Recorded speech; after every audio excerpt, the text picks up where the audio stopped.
O desastre da Hartley Colliery, também conhecido como desastre da Hartley Pit ou desastre da Hester Pit, foi um acidente de mineração de carvão em Northumberland, Inglaterra, que ocorreu em 16 de janeiro de 1862 e resultou na morte de 204 homens e crianças. A viga do motor de bombeamento da mina quebrou e caiu no poço, prendendo os homens abaixo. O desastre levou a uma mudança na lei britânica que exigia que todas as minas tivessem pelo menos 2 meios independentes de escape. Hartley Old Pit foi estabelecido na vila costeira de Hartley, Northumberland, hoje parte de Seaton Sluice. Durante o século XIII, os primeiros registros existentes datam de 1291. A mina de carvão sofreu cada vez mais com inundações à medida que as costuras eram trabalhadas sob o mar e em 1760 o primeiro motor atmosférico foi instalado, seguido mais tarde por motores mais potentes. Apesar desses esforços, a inundação se tornou tão severa que o antigo poço foi abandonado em 1844. O carvão era suficientemente valioso para que no ano seguinte um novo poço fosse afundado cerca de 1 milha, 1.600 metros, para o interior. A camada principal baixa foi alcançada em 29 de maio de 1846. A mina de carvão era chamada de New Hartley Colliery e o poço de Hester Pit. Ao redor do poço, uma nova vila cresceu e foi chamada de New Hartley. Mulheres e crianças muito pequenas, elas tinham que ter 10 anos ou mais, não eram empregadas no poço e, de acordo com a Raper, Social and Working Conditions in the Village of New Hartley 1845-1900, isso dava um padrão de vida mais alto para os mineiros. O mineiro em New Hartley voltava para casa depois de um dia duro de trabalho para uma casa quente, limpa e confortável e geralmente uma refeição quente substancial. Em comum com muitas minas de carvão do período e localidade, apenas um poço foi escavado, que tinha 12 pés, 3,7 metros, de diâmetro, a um custo total de cerca de 3.600 libras esterlinas. Carvão, homens e materiais viajavam para cima e para baixo no poço, que também acomodava as bombas.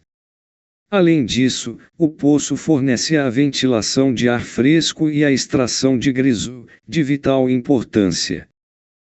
Em minas de carvão com 2 ou mais poços, por exemplo, veja a descrição de Felling, um poço era o poço downcast para baixo, por onde o ar fresco viajava, o outro era o poço upcast para cima, por onde o ar gasto escapava. Dentro da mina de carvão, o ar era forçado a atravessar todo o funcionamento pelo uso de paredes de carvão deixadas no lugar, paradas e armadilhas. Neste período, o meio normal de criar a corrente ascendente necessária era usando uma fornalha no poço upcast. Com uma mina de carvão de eixo único, esse arranjo simples não poderia ser seguido, e então uma estrutura de madeira foi construída do topo do eixo até o fundo. Homens e materiais passavam para cima e para baixo no lado de fundição para baixo, as bombas trabalhavam no lado de fundição para cima. Em Hartley, uma fornalha era mantida queimando na costura do pátio com os gases quentes ascendentes passando pela deriva da fornalha, e, para se juntar e puxar o ar poluído para cima do lado de fundição para cima do eixo. A vulnerabilidade de tal arranjo já havia sido identificada e divulgada antes que a mina de carvão fosse afundada. Uma explosão na mina de Street Hilda em Salt Shields em 1839 levou, como resultado de uma reunião pública, à formação de um comitê para considerar a prevenção de acidentes em minas. O Comitê Shields emitiu seu relatório em 1843. Ele descobriu que as minas no Nordeste estavam desnecessariamente em risco de explosões porque eram geralmente ventiladas de forma inadequada com poucos poços para o tamanho das obras subterrâneas, uma visão apoiada por evidências de George Stevenson, entre outros. O relatório do comitê havia argumentado especificamente contra a prática para todas as novas obras, que ele achava que o parlamento deveria legislar contra, de afundar um único poço e subdividi-lo por bratissing para separar o ar de ventilação de entrada e saída, já que qualquer explosão destruindo o bratissing destruiria a ventilação da mina e garantiria a morte por asfixia daqueles no subsolo. Mais tarde, estimou-se que a construção de dois poços de 2,6 metros, 8,5 pés, em vez de um poço de 3,7 metros, 12 pés, teria custado 900 libras esterlinas a mais. Em 1852, o poço foi inundado a uma profundidade de 8 braças, 48 pés, 15 metros, pela água do antigo poço. Uma poderosa máquina a vapor, a maior do condado empregada para fins de mineração, foi instalada em 1855 para operar bombas para recuperar o poço. O bombeamento começou em setembro de 1855. Em junho de 1856, a máquina de bombeamento foi exibida a um príncipe francês visitante, mas 2 anos depois o poço ainda não estava em plena produção e foi anunciado para venda como recém-reaberto. As bombas estavam em 3 estágios. O estágio mais baixo elevava a água de um reservatório conectado a um edit abaixo da costura principal baixa até a costura do pátio. Lá, um segundo estágio elevava a água até um reservatório na principal alta. As bombas eram acionadas por um motor de viga nominal de 300 cavalos de potência, 220 kW, que acionava as bombas diretamente. Os 2 primeiros estágios eram acionados pela viga principal e o terceiro estágio por uma viga subsidiária acima do grampo da bomba, C. O poço era conhecido como poço úmido e o motor, capaz de 9 a 10 golpes por minuto, normalmente funcionava a cerca de 7 golpes por minuto para lidar com a entrada de água. Com a perda do bombeamento, a principal baixa inundaria em pouco mais de um dia devido à água do mar que percolava pelo teto da costura do Mar do Norte acima dela. 3 mineiros de Hartley estavam entre os mortos em uma explosão em Burradon em 1860 porque, explicou o Durham Chronicle, pouco trabalho tem sido feito na mina de carvão de Hartley ultimamente devido ao acúmulo de água. Na época do desastre, a tubulação principal alta havia sido trabalhada e fechada, a costura do pátio estava sendo trabalhada, mas apenas por alguns homens, e um pônei de fosso. Os trabalhos na costura principal baixa em Hester Pit estavam sendo estendidos para atender aqueles no Mill Pit em Seaton-Sluice. Dentro de um ano, teria sido possível escapar de Hester Pit através do Mill Pit. Enquanto isso, um grampo foi fornecido dentro do qual havia uma escada. Isso permitiu a fuga para a costura do pátio da tubulação principal baixa caso houvesse uma grande entrada de água, a única coisa que era temida. Na quinta-feira, 16 de janeiro de 1862, o turno da frente entrou em serviço às 2h30. Às 10h30 da mesma manhã, o turno de trás estava assumindo o turno da frente, então a maioria dos homens de ambos os turnos estava na frente do carvão. Enquanto os primeiros 8 homens estavam subindo, a viga do motor de bombeamento quebrou e caiu no poço. Embora grande parte do suporte tenha sido destruída, a primeira parte parece ter desviado a viga para longe da gaiola. Outros detritos caíram na gaiola, quebrando 2 das 4 correntes de suporte. 4 dos 8 homens caíram, os outros conseguiram se agarrar. A viga parou presa no poço e outros detritos que caíram criaram um bloqueio de 30 jardas, 27 metros, de profundidade entre a costura da jarda e a alta principal. Um dos delegados, Matthew Chapman, estava a caminho de casa quando ouviu o acidente. Refazendo seus passos, ele se abaixou em uma corda e começou a limpar alguns dos destroços com um machado.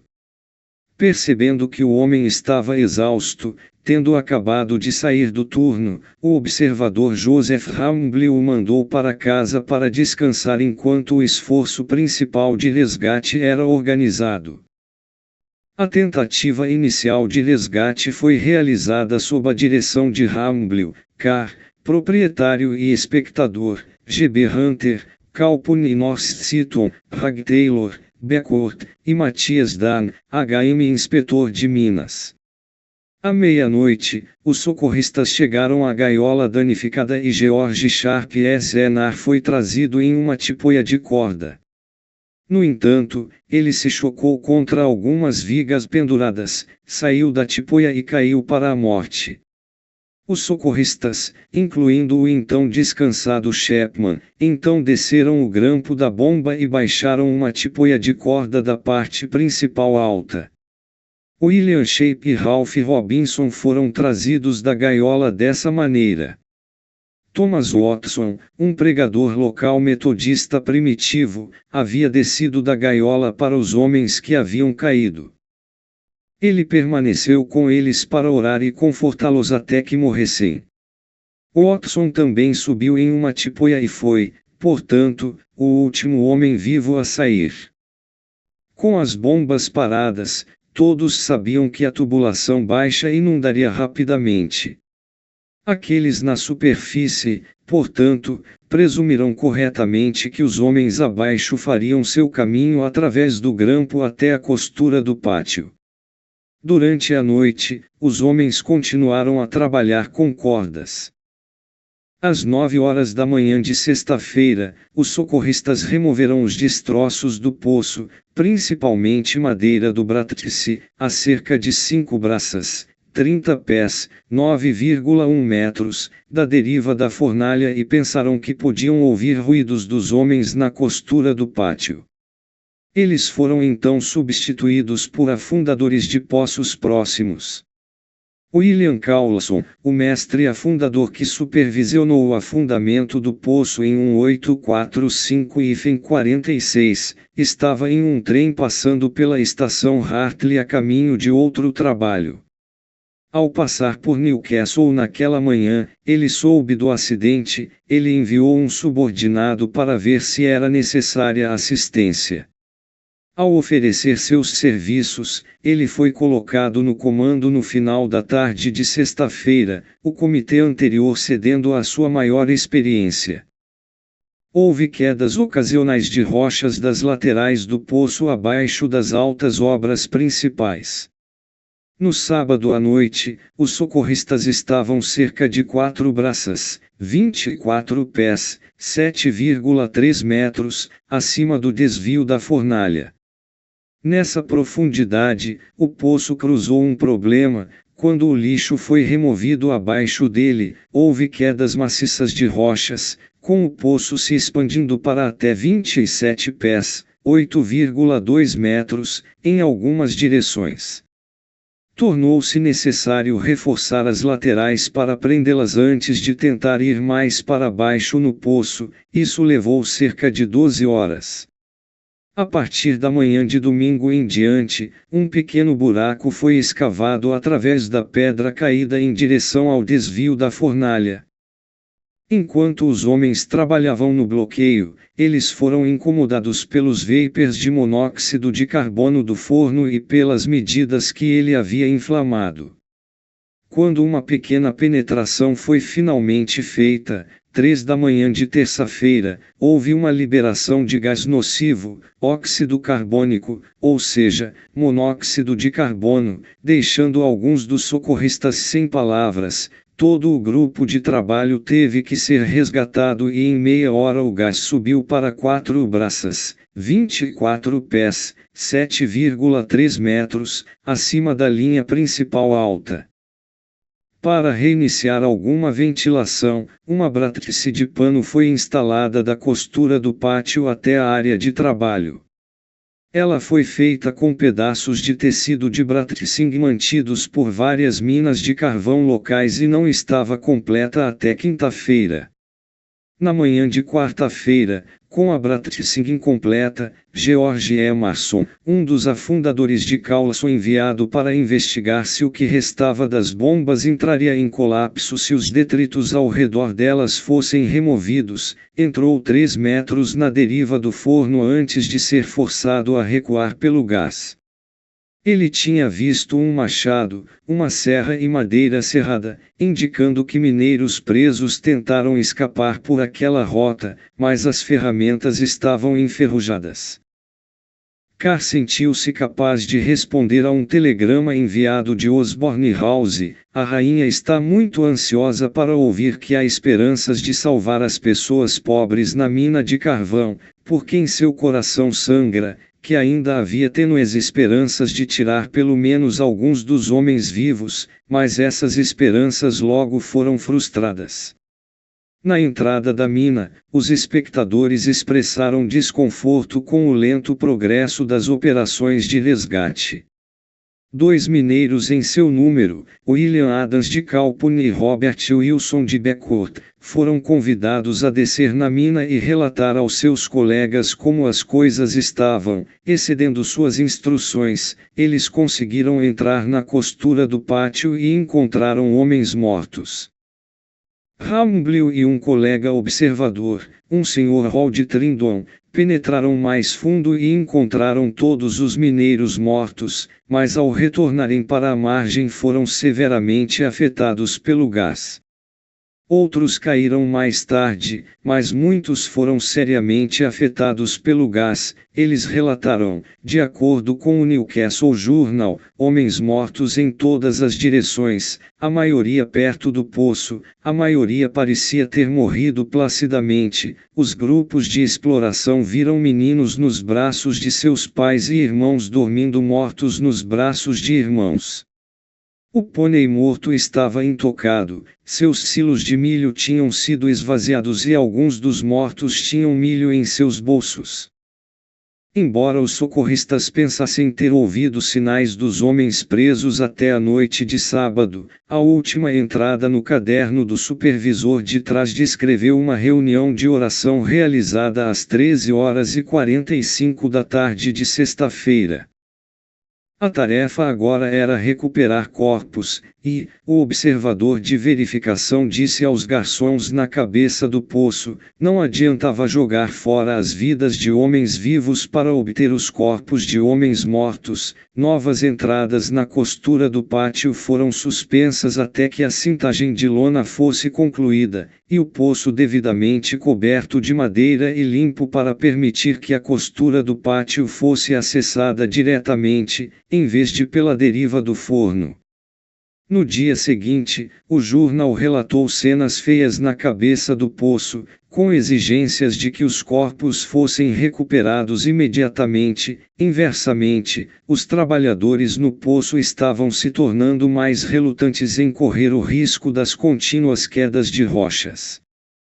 Na sexta-feira, o lixo no poço caiu abaixo da entrada da costura do pátio, mas quedas de rochas e liberações de gás continuaram.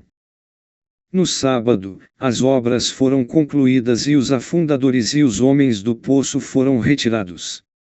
As vítimas estavam mortas há uma semana e, portanto, os corpos estavam consideravelmente inchados e desfigurados e o cheiro deles era ofensivo. A intenção era colocá-los em caixões enquanto ainda estavam na mina, e a profissão médica achou imprudente permitir que os caixões ficassem nas casas das vítimas até o enterro.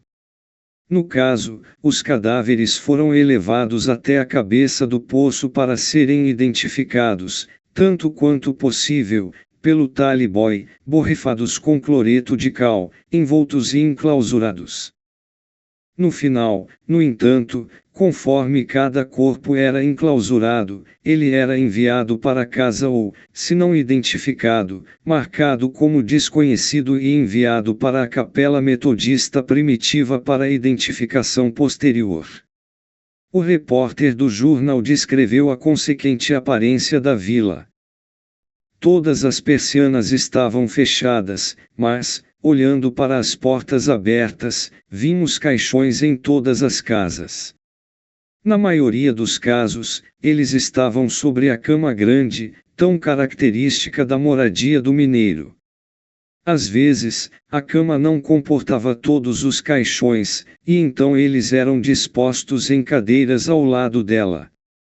E então passamos pela fileira e vimos 2, 3 e 4 caixões todos em um pequeno quarto, até que, finalmente, chegando à casa do fim, ficamos horrorizados ao ver uma pilha perfeita deles, e olhando em volta, fomos informados de que 7 corpos estavam no chalé. Em todas as casas, mulheres estavam sentadas perto do fogo cuidando de sua dor, e homens fortes, pálidos e abatidos, estavam visivelmente sofrendo com a reação da excitação da semana passada.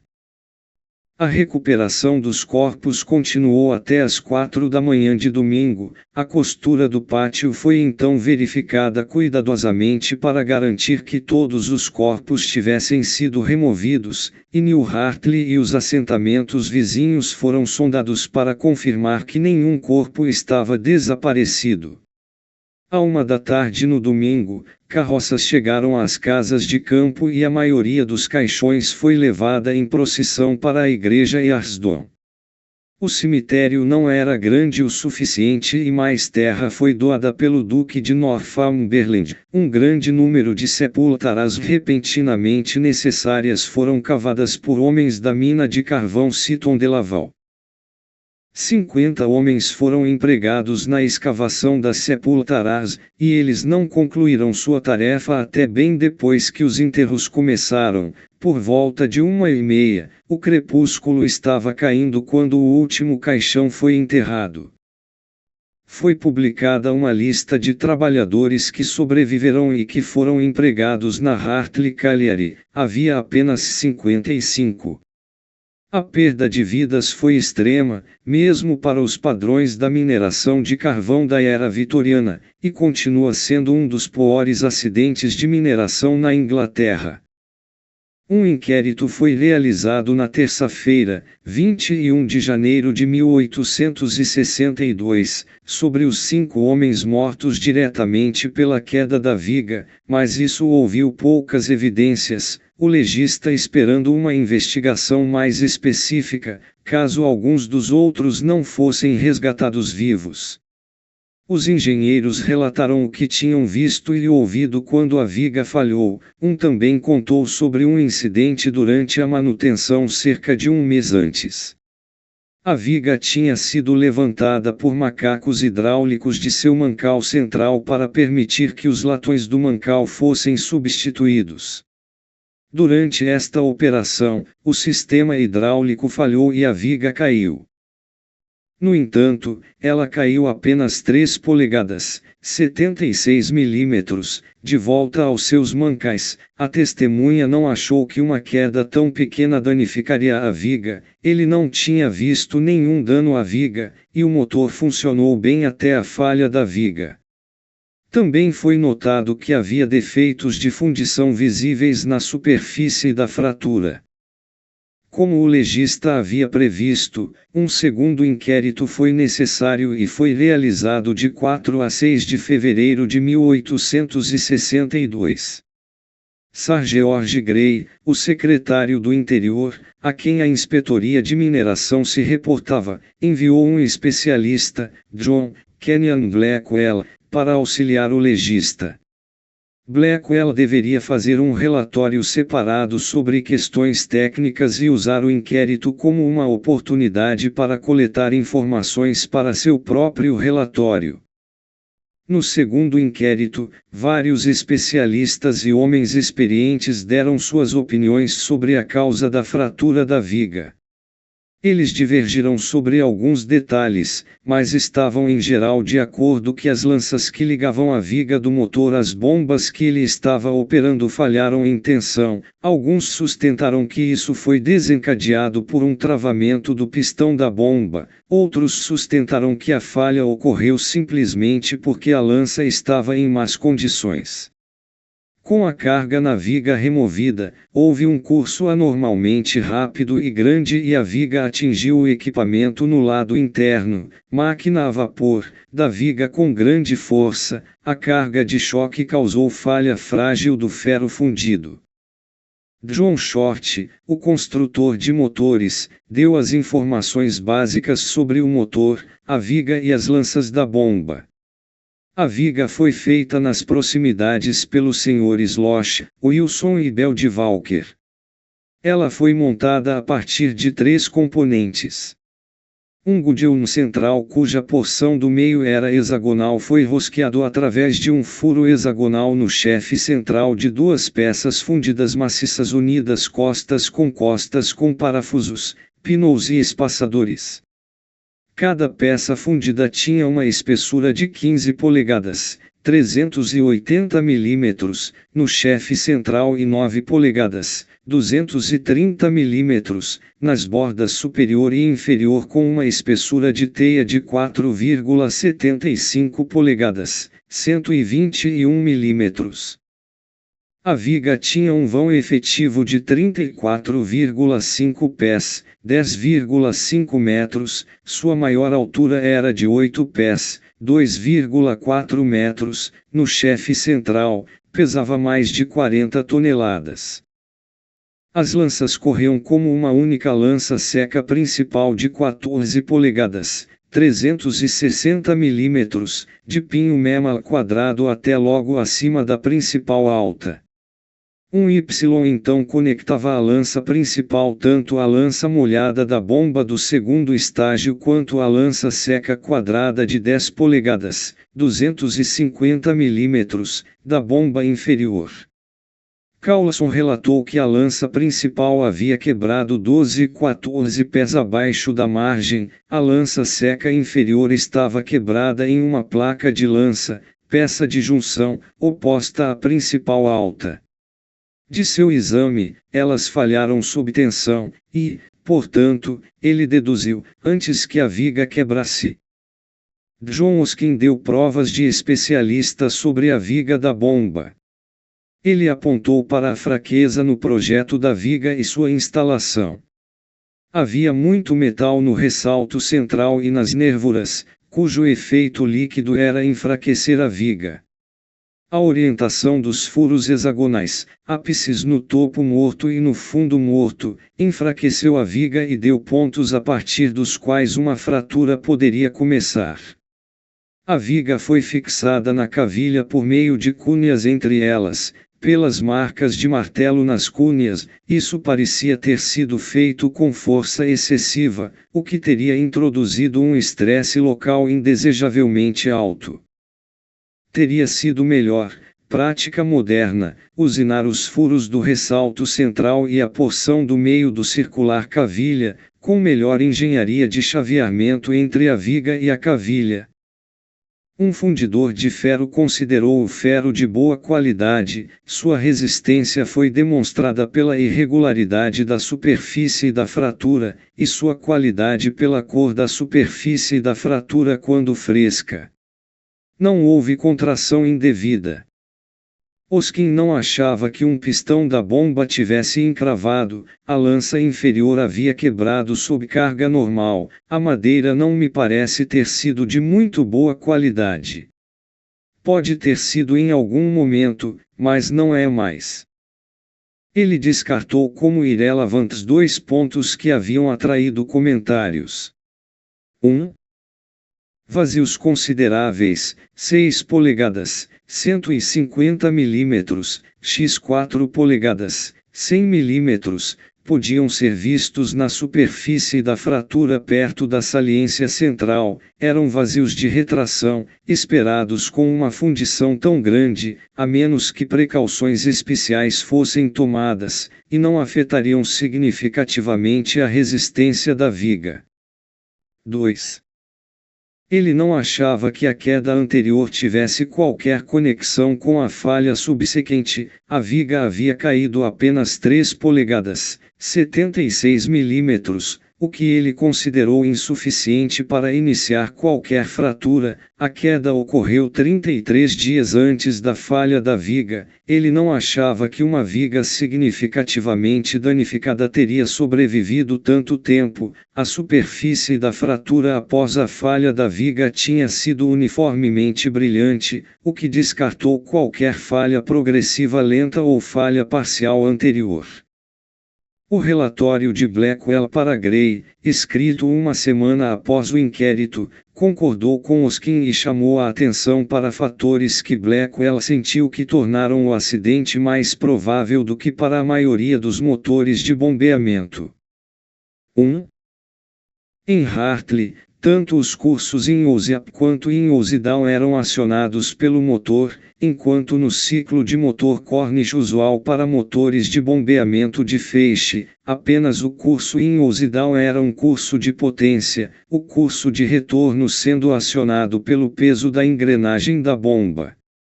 Com a perda de carga, portanto, um motor Cornish pararia, enquanto não havia nada para impedir o motor Hartley de acelerar demais para sua própria destruição.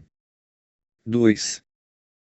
Todos os 3 estágios de bombeamento foram realizados por bombas de balde, para garantir que o estágio inferior pudesse ser consertado se falhasse e a mina inundasse. Tinha que ser uma bomba de balde, mas os outros estágios deveriam ter sido bombas de êmbolo para diminuir a carga normal na viga. 3. Em bombas de balde, lanças pesadas aumentariam a carga no curso de bombeamento. Em bombas de êmbolo, lanças pesadas proporcionariam um curso de retorno mais rápido e, portanto, sempre houve uma tendência de bombas de balde terem lanças menos substanciais. 4. Mesmo com lanças igualmente substanciais, as bombas de balde eram mais propensas a quebrar suas lanças, e, portanto, perder a carga, do que as bombas de êmbolo, seja pela deformação do pistão ou pela obstrução do fluxo de água para dentro da bomba, e foi provado que o reservatório no fundo do poço em Hartley não era limpo há um tempo considerável.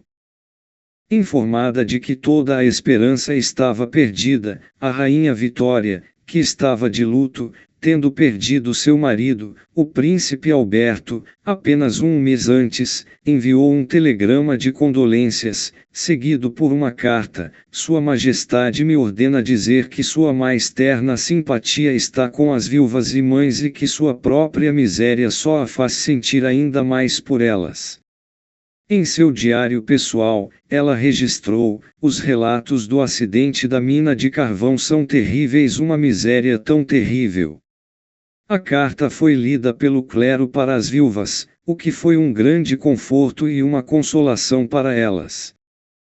Os jornais ficaram impressionados não apenas com a miséria das viúvas, mas com a resignação cristã das vítimas e a determinação heróica daqueles que tentavam resgatá-las. Todos devem ficar impressionados com o bom senso, o princípio cristão, a inteligência e a bravura de muitos dos mineiros que foram trazidos à tona por este evento desastroso, disse o Glasgow Morning Journal.